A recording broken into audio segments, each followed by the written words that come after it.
ikaw at ako.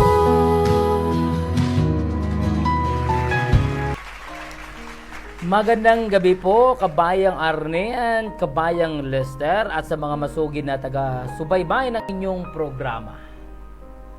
Una sa lahat, kabayan, nagpapasalamat ako sa inyong programa na nagbibigay daan sa mga katulad naming OFW na mapayuhan sa mga problema at bigat ng saloobin na aming dinadala. Wow. Ano kaya yan? Kaya nga mga kababayan, pag meron po kayong kung kayo po'y nabibigatan na, anumang mga bigat yung mga dinadala ninyo, mabigat sa pera, sa puso, sa isipan, sa damdamin, ano bang klaseng bigat na meron kayo, wag po kayong mahiya.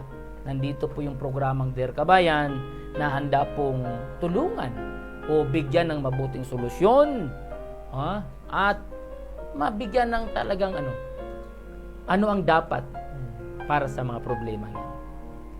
Malaki po ang naitutulong nyo, lalo na sa mga advices nyo. Thank you po. I'm really very glad, kabayan, every night na nakakapanood ng inyong kwento. Kaya din na rin ako nagdalawang isip na humingi rin ng advice sa aking problema, kabayan. Okay, yan. Itago nyo na lang ako sa pangalang Nelfa. Uy, parang familiar sa akin yung pangalang Nelfa, no? Ha? Hindi, partner, parang may kasama ako niyan, kapitbahay ko yan dati sa Tondo, Manila. Uy, Nelfa, ha? Shout out sa lahat ng mga Nelfa dyan. Hi, Nelfa. Ha? Okay, at ganun din.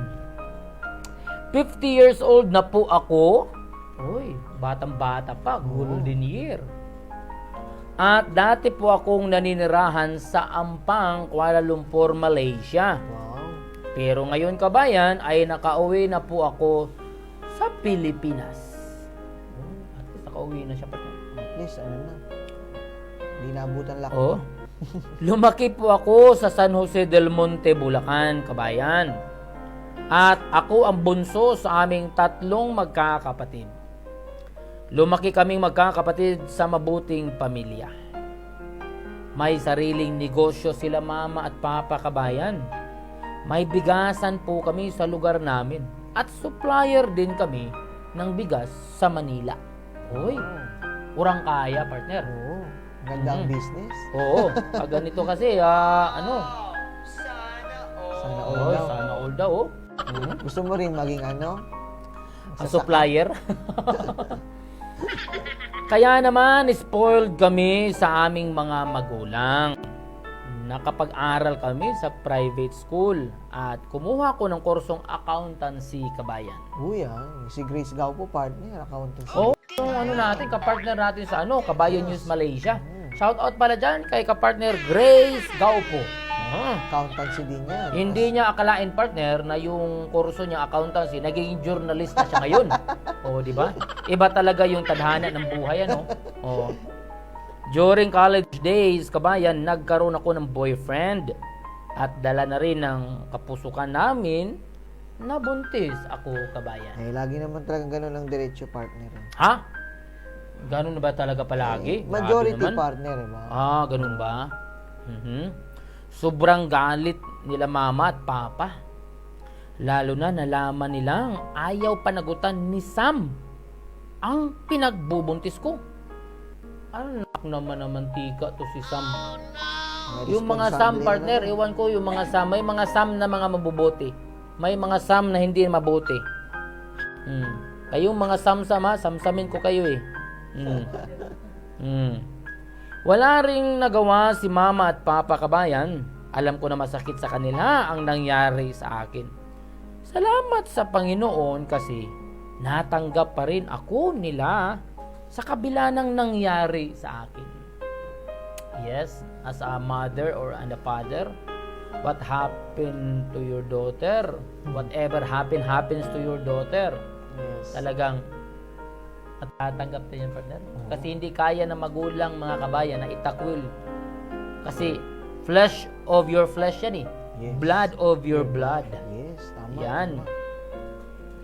Lumipas ang buwan hanggang sa naipanganak ko si Gwyneth. Isang malusog at napakagandang bata. Tuwang-tuwa sila mama at papa kabayan sa kanilang apo. Oh.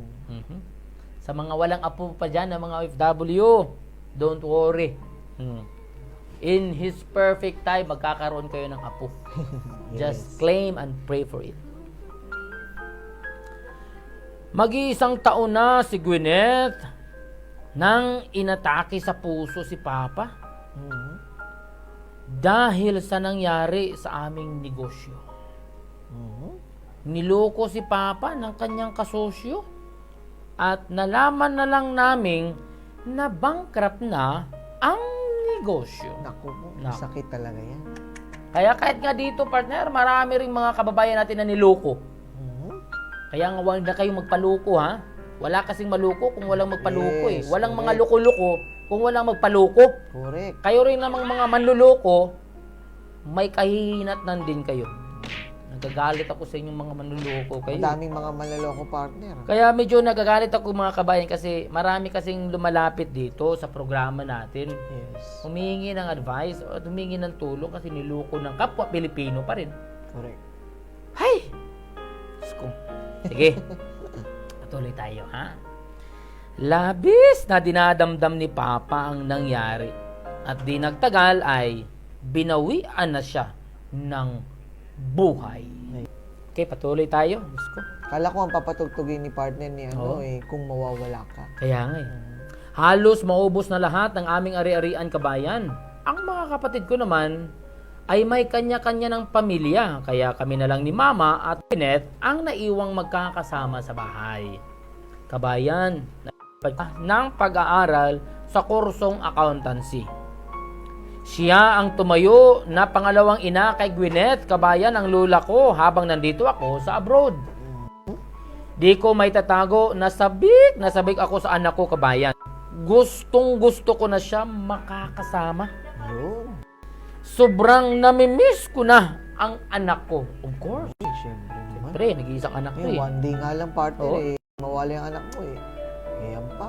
Kaya nga eh. Kaya nga, namimiss ko na rin yung mga anak. Kabayan, taong 2018, nang namatay ang mama ko. Kaya umuwi ako sa Pilipinas, kabayan, nang namatay si mama. Damang-dama ko ang sakit na nararamdaman ni Gwyneth, yung anak ko. Labi kanyang pagluluksa dahil na rin sa si mama ang nagpalaki sa kanya. Halos nadurog ang puso ko sa nakita ko sa anak kong si Gwyneth, kabayan. Nang nailibing si mama, halos di ako kausapin ni Gwyneth, yung anak ko. Naiintindihan ko dahil na rin siguro sa lungkot at sakit na nararamdaman niya. Lumipas sa mga araw kabayan at kinakailangan ko nang bumalik dito sa Malaysia. Dito sa Malaysia. Dahil na rin sa trabaho na naiwan ko. Di ko na rin kabayan naisip na mag-asawa pang muli. Binuhos ko na lang ang panahon ko sa pagtratrabaho para maibigay ko ang mga pangangailangan ng anak ko. Tama rin yun. Palirang ina ito, partner. Kudos po sa mga ganyang ina. Mabuhay po kayo. Tatay at nanay. Oo. Lumaki si Gwyneth, yung anak ko, na malayo ang loob sa akin, kabayan. Ngay, kasi lulang nagpapalaki, ano? Sige lang, may ano din yan, may solusyon yan. Bagamat madalas kaming nagkakausap, pero iba pa rin pala talaga pag hindi ikaw ang nagpalaki sa sarili mong anak. Yes, yun lang kaibahan partner. Kaya nga, minsan partner, kaya nakaka-proud itong mga OFW. Mabuhay po kayong mga kababayan. Pero Yes, inyo, correct. nagsugal kayo ng buhay, iniwan nyo yung mga pinakamamahal nyong mga anak sa Pilipinas. Pumunta kayo dito to have a greener pasture for them. Nagtrabaho kayo, kumayog talaga ng hindi basta-bastang trabaho para kumita. Para mapaayos lang yung kalalagyan ng mga bata, ng mga anak. Kaya mabuhay po kayo. Sana po yung mga anak po ninyo Araw-arawin po silang i-contact para maging close po sila sa inyo kahit malayo po kayo Yes. physically. Rosa sa Jonah, pa-shoutout naman kay Lucas, nanonood sa Puting Bahay. Okay. Hello, Lucas. Okay.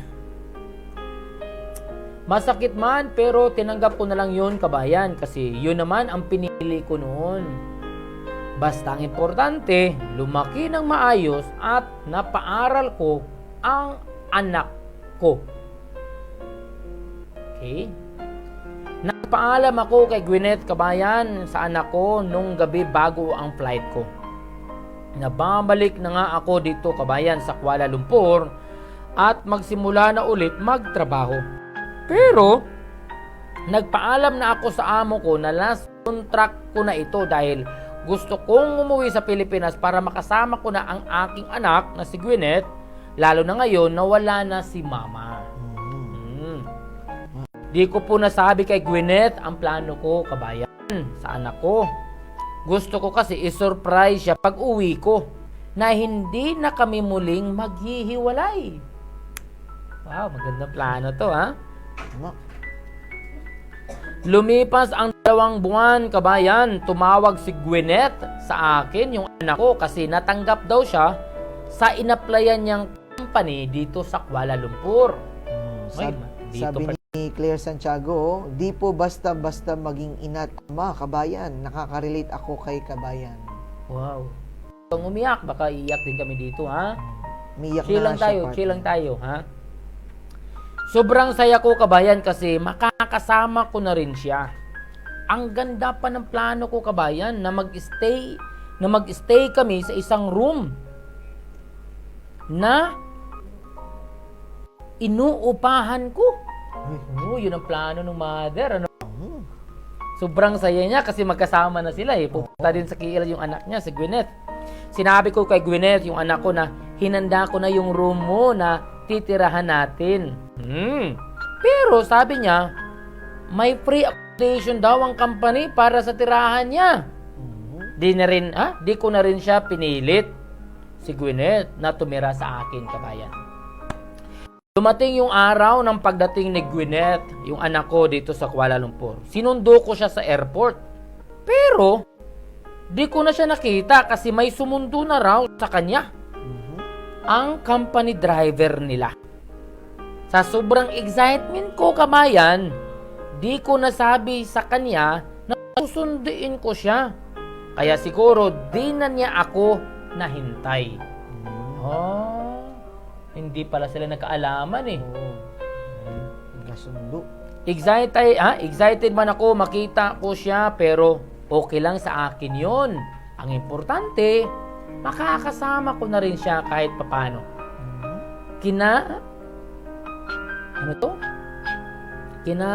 Kinalingguhan, kabayan, ay nagmet kami ni Gwyneth ng anak ko at namasyal. Nagbanding kaming mag-ina. Sa unang pagkakataon, kabayan, naramdaman ko ang pagiging ina ko sa kanya. Iingatan ka at aalagaan ka. Bilisan ko to, partner. Kwento ha? ng nanay para sa nanay talaga. Oo. Sinama rin niya ako sa tinutuluyan niya sa isang kondominium dito rin sa Kuala Lumpur. Tuwing off day ko, nagpupunta ako sa kanya upang maglinis, maglaba, at ipagluto siya ng pagkain. Wow, ganyan talaga yung nanay, ano? Nilalagay ko na sa refrigerator ang mga ito para di na siya mag-abala pang magluto. Happy ako sa ginagawa ko, kabayan, kasi nagagawa ko na ang obligasyon ko sa kanya bilang ina. Wow! Lumipas ang 1 taon, naging normal na sa akin ang pagpunta-punta sa bahay ni Gwyneth sa anak ko. Naging madalang na rin yung pagkikita naming dalawa kasi sobrang busy na rin siya sa trabaho niya, kaya minsan na lamang sa 1 buwan ko siya makita. Uy, nasa akin sa lalaki na yun. Umuwi ako, kabayan, after ko malinis ang bahay niya. malabhan ang kanyang mga damit at maayos ang mga pagkain na niluto ko para sa kanya. Hindi na ako nagpaalam sa kanya, kabayan, dahil na rin siguro sa sama ng loob ko. Of course, ikaw, mother, gaganunin yung Kaya anak nga eh. mo. Okay na sana eh. Oo. Grabe ka naman. Kinabukasan, kabayan, sabi ng anak kong si Gwyneth kay Kevin na ako ang tunay niyang magulang. Naku po. Parang baliwala lang sa kanya na utos-utusan ako ng asawa niyang si Kevin. Hindi ko man lang magawang maglakas ng loob na kausapin si Gwyneth. Kasi baka magalit lang siya sa akin, kabayan. Kaya, tinitiis ko na lang, kabayan, yung sakit na nararamdaman ko sa loob ko. Sabi ni Ma'am Susan, bastos nga yung anak mo.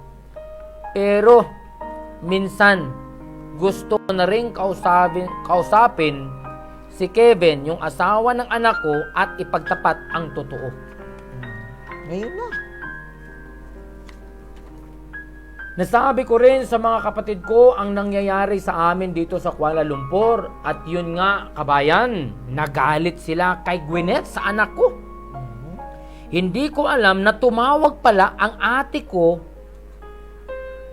sa kanya, kay Gwyneth, yung anak ko, at pinagalitan siya.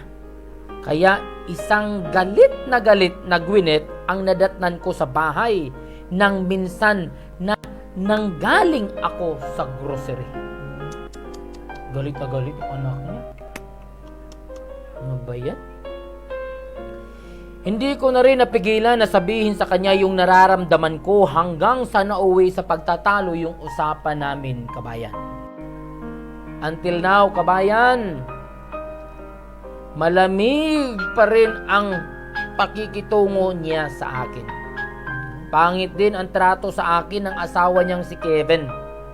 At tanging ang apo ko na lang ang nagpapasaya sa akin, kabayan. Pinapauwi na rin ako ng mga kapatid ko at doon na lang daw ako tumira sa kanila.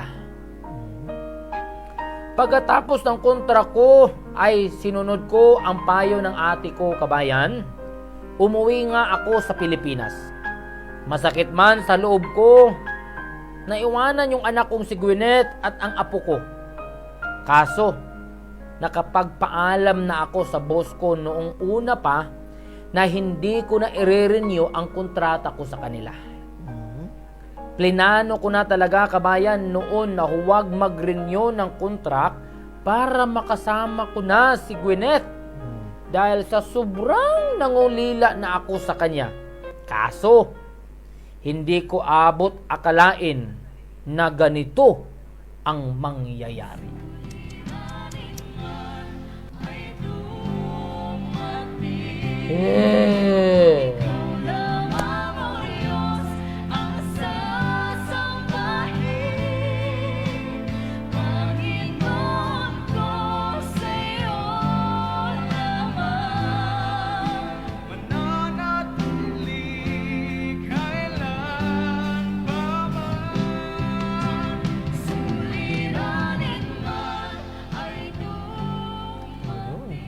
Kanta. Ganda ng kanta, partner. Medyo na-lift up ako sa kanta. Yes, partner. Tama. Suliranin may more power and stay safe always. Lubos na gumagalang, Nelfa.